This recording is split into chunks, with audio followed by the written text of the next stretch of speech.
UKలో 1 year masters. No IELTS required up to 5 years visa. High visa success rate. తొలి ప్రేమ చాలా పెద్ద hit అయ్యేప్పుడు అసలు పవన్ కళ్యాణ్ గారి కెరీర్కే అది చాలా గొప్ప కిక్ స్టార్ట్ ఇచ్చింది సినిమా తొలి ప్రేమ.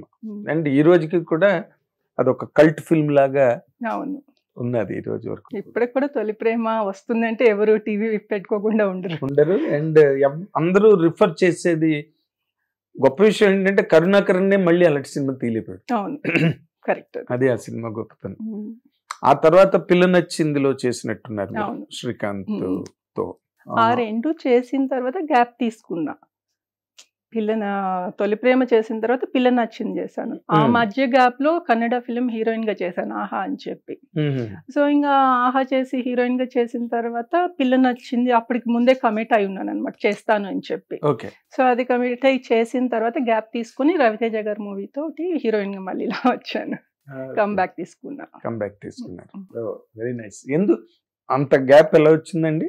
దీనికి పిల్ల నచ్చింది తొలి ప్రేమ అంటే అంత గ్యాప్ ఇక్కడ లేదు. మళ్ళీ నాకు రవితేజ ఫిలిం వచ్చి నాకు 9th అయిపోయింది, 10th లో ఐ మీన్ నాకు 15, 16 వచ్చినప్పుడు నేను రవితేజ గారి ఫిలిం లో హీరోయిన్. అంటే పూర్వం రోజుల్లో హీరోయిన్ అందరూ అబ్బా అప్పుడున్న హీరోయిన్ అండి మీరు అంటారు. అప్పుడు నా ఏజ్ 16. సో అది అప్పటి నుంచి ఉన్నట్టుగా ఉంటుంది. అదే అంటారు, మీరు అప్పుడు ఉన్నారండి అంటారు. ఏమండి అప్పుడు నా ఏజ్ 16 సో ఇప్పుడు నా ఏజ్ దాన్ని బట్టి ఆలోచించుకుంటే మా చిన్నప్పుడు చూసామండి మిమ్మల్ని హీరోయిన్ గా అంటుంటారు. అదే లాంగ్ టైం చూసినట్టుగా ఉంటుంది కదా. అందుకే చాలా మీరు ఏదో చాలా పెద్ద వయసు ఉన్న వాళ్ళలాగా అలాగే అనుకుంటారు. బట్ మేము మొదటి నుంచి చూసిన వాళ్ళం కాబట్టి వీ అండర్స్టాండ్. అప్పుడు అంటే చాలా చిన్నతనంలో కెరీర్ బిగినింగ్ అవడం, ఇప్పటి వరకు కంటిన్యూ అవడం, అసలు ఈ లైఫ్ స్టైల్ ఎలా అనిపిస్తుందండి మీకు? అంటే చదువుకుంటున్నప్పుడు అసలు ఏమీ తెలియనప్పుడు వచ్చాను నేను సినిమా ఫీల్డ్ కి. అంటే నేను హాలిడేస్ కోసం అని చెప్పి వచ్చాను హైదరాబాద్. నేను గుంటూరులో చదువుకునేదాన్ని. హాలిడేస్ కోసం అని వస్తే తొలి ప్రేమ చేసేసాను. సో తొలి ప్రేమ ఎలా చేశారు? మా అమ్మ వాళ్ళ ఇంటి పక్కనే సినిమా ఆఫీస్ అనమాట, తొలి ప్రేమ ఆఫీస్. సో ఆ డైరెక్టర్ గారు అలా పరిచయం మీద చేస్తావా అని అడిగారు. సో నేనేంటంటే అమ్మ సినిమా నా ఫ్రెండ్స్ ముందు గ్రేట్ ఫీలింగ్ అది ఇది అని చెప్పి ఓకే చేస్తానని చెప్పాను. అప్పుడు డాడీ ఒప్పుకోలేదు, బట్ ఒప్పించి తొలి ప్రేమ చేశాను. తొలి ప్రేమ చేసిన తర్వాత కొంచెం ఇంకా మనకి ఆ సినిమా అనేది కొంచెం అది అంటితే ఇంకా పోదు కదా. సో అలా పిల్లని వచ్చింది ఆహా స్టార్ట్ చేశాను. దాని తర్వాత వద్దు చదువుకోవాలి, స్టడీస్ మీద ఫోకస్ పెట్టని చెప్పారు ఇంట్లో. సో మళ్ళీ 9th అవగానే రవితేజ గారి సినిమా నుంచి మళ్ళీ ఆఫర్ వచ్చింది నాకు. ఆహా చేస్తున్నప్పుడు కన్నడ ఫిలిం చేస్తున్నప్పుడు ఆ డైరెక్టర్ కి మన తెలుగులో ప్రమోద్ కుమార్ శెట్టి అని చెప్పి రవితేజ గారి సినిమా డైరెక్టర్, ఆయన మా ఫ్రెండ్ అనమాట. సో మా హీరోయిన్ బాగా చేసింది అంటే అప్పుడు చూస్తే అమ్మాయి తెలుగు అమ్మాయే కదా అని చెప్పి సో మళ్ళీ నన్ను అప్రోచ్ అయ్యారు అప్పుడు. అలా రవితేజ గారి సినిమా కమిటీ. అంటే ఆ తర్వాత మళ్ళీ అంటే మీరు నాకు మీరు తెలిసినట్టుగా మీరు పెద్దగా ప్రయత్నాలు చేయడం కోసం తాపత్రయపడిపోయి సిస్టమ్ని అలా కాదు మీరు. బట్ తర్వాత ఆపర్చునిటీస్ ఎలాగొచ్చాయండి? నాకు అది డౌట్ గా ఉంటుంది. అది నిజంగా లక్ అని చెప్పాలి. ఎందుకంటే నా అంతటి నేనుగా ఏ సినిమా కూడా ట్రై చేయాల. నేను ఒకటి చేస్తుంటే ఒకటి వచ్చేది. అంటే గ్యాప్ అనేది నాకు అసలు ఎక్కడ రాలేదు. నేను ఎవరిని కూడా నాకు ఆఫర్ ఇవ్వండి అని అడిగింది కూడా లేదు ఏ రోజు కూడా. సో ప్రతి సినిమాలో మౌత్ టాక్ అనమాట. అప్పట్లో మన ఇవంతా పబ్లిసిటీ లేదు కదా, ఓన్లీ మౌత్ టాకే కాబట్టి ఎవరో ఒకళ్ళు అమ్మాయి బాగా చేస్తుందనో లేకుంటే అమ్మాయి పర్ఫార్మెన్స్ బాగుందనో చెప్పి అట్లా మౌత్ టాక్ తోటి నేను ఫుల్ బిజీ అయిపోయా. సో ఎక్కడ నాకు గ్యాప్ రాలేదు అసలు. తమిళ్ కన్నడ తెలుగు అలా చేస్తూనే ఉన్నాను. ఓకే. అంటే మీరు తమిళ్ కన్నడ తెలుగు 3 చేస్తున్న దాంట్లో అంటే మీకు వచ్చిన అవకాశాలనండి, పవన్ కళ్యాణ్ గారి సినిమాలో చేశారు, రవితేజతో చేశారు, శ్రీకాంత్ తో చేశారు. అప్పుడు అందరూ ఒకే రేంజ్ లో ఉండేవారు. కానీ మీరు హీరోయిన్ గా ఒక సూపర్ స్టార్డమ్ కి వెళ్ళాలన్న ప్రయత్నం మీరు ఎప్పుడు చేయలేదండి? ఏదో వచ్చినవి చేయడమేనా? అంటే చేస్తూనే ఉన్నా. తమిళ్లో చూస్తే మనం ప్రభుదేవత చేశాను, ప్రభుతో చేశాను. సో తమిళ్లో మంచి రోజు చేశాను. అలాగే కన్నడ జగ్గేష్తో చేశాను, చరణ్ రాజ్, కన్నడ రాజ్ కుమార్ గారి అల్లుడు రామ్ కుమార్ తో చేశాను. రామ్ కుమార్. సో అందరూ అక్కడ పెద్దవాళ్ళే.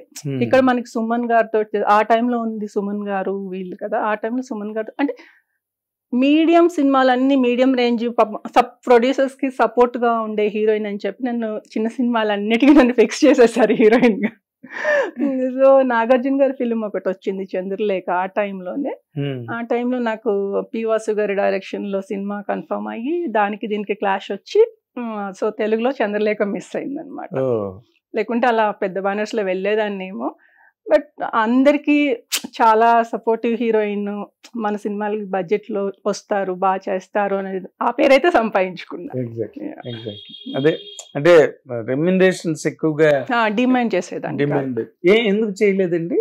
బట్ జనరల్ గా ఎవరు వచ్చినా అంటే మంది ప్రొఫెషనల్ కెరీర్స్ లో కొంచెం పేరు వచ్చి చిన్న ఇమేజ్ వచ్చిన తర్వాత పాపులారిటీ వచ్చాక ఎవరైనా చేసే పని అది, రెమ్యునరేషన్ పెంచుకోవడం గట్ట. బట్ మీరు చెప్పిన దాని ప్రకారం ఆఫ్ కోర్స్ నేను విన్న దాని ప్రకారం కూడా మీరు ఎప్పుడు కూడా డిమాండ్ టైట్ చేసి ఎందుకని ఏమో అది అంటే మేబీ నాకు డబ్బు అంటే ఆశలేదేమో. ఈ రోజు కూడా నేను డిమాండ్ చేయను.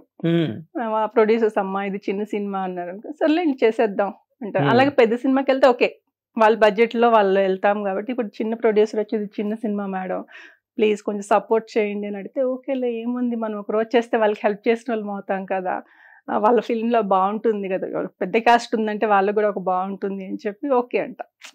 బేసిక్ గా నేను డబ్బుకి అంత ఇంపార్టెన్స్ ఇవ్వను. అలానేం కాదు ఎందుకో చిన్నప్పటి నుంచి. మీ ఫ్యామిలీ బ్యాక్డ్రాప్ ఏంటండి అసలు? ఏం లేదండి, నాన్నగారు వచ్చి ఈవీవి గారి దగ్గర వర్క్ చేసేవాళ్ళు, అమ్మ హౌస్ వైఫ్. సో సినిమా అలా ఏం లేదు, just okay normal family. EVV గారి దగ్గర పనిచేసేవారు. ఏ డిపార్ట్మెంట్ అండి?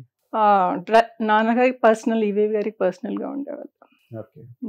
అయితే తర్వాత రోజుల్లో అంటే మనం గనక చూస్తే మీరు అందరితోని ఒక మీడియం రేంజ్ లో హీరోలు అందరితోని చేశారు. చంద్రలేఖ ఏమో మిస్ అయ్యింది. అఫ్ కోర్స్ అక్కడ పీవాసు అంటే పెద్ద డైరెక్టర్ వేరే, బట్ అది మిస్ అయినందుకు మీరు బాధపడలేదు ఎప్పుడు? నాగార్జున గారి సినిమా మిస్ అయ్యాడు, కృష్ణవంశీ డైరెక్షన్. అవును, ఆ టైంలో చేస్తున్నట్టు అంటే మనకు తెలుగు అన్నది అప్పటికి ఏమనిపిస్తుంది అంటే మన సినిమాకి మనం ఫస్ట్ ప్రిఫరెన్స్ ఇవ్వాలి అనిపిస్తుంది. కాకపోతే అక్కడ దీని సోలో హీరోయిన్, అందులో పీవాసు గారు డైరెక్షన్, దట్టు మళ్ళీ ప్రభు గారు హీరో. చాలా పెద్ద సినిమా, ముందు కమిట్ అయ్యాం. నాగార్జున గారిది చేస్తున్నప్పుడు చాలా ఫీల్ అయ్యాయో తెలుగులో పెద్ద సినిమా వచ్చింది, చేస్తుంటే బాగుండేది, మన లాంగ్వేజ్ తెలుగు లాంగ్వేజ్ అని. ఆ మూవీ చేస్తున్నన్ని రోజులు, అది జరుగుతున్నన్ని రోజులు కూడా, వాళ్ళ మూవీ జరుగుతున్నన్ని రోజులు కూడా ఆ క్యారెక్టర్ నాది అనుకుంటూ ఉంటాను అనమాట. ఇప్పటికే ఎప్పుడైనా టీవీలో వస్తే అమ్మాయి ఆ రోల్ చూస్తుంటే ఇది నా రోల్, ఈ క్యారెక్టర్ నేను చేయాల్సింది, నేను చేస్తే ఎలా ఉండేది అని అనుకుంటూ ఉంటా. ఎలా నిజంగానే మీరు చేస్తే బాగుండేదా? ఎక్కువ మీకు అనిపించిందా? ఏ ఆర్టిస్ట్ కైనా అలాగే అనిపిస్తుంది, నేను ఇంకొంచెం బాగా చేసి ఉండేదాన్ని అనిపిస్తుంది. అలా ఉంటేనే అది రియల్ ఆర్టిస్ట్.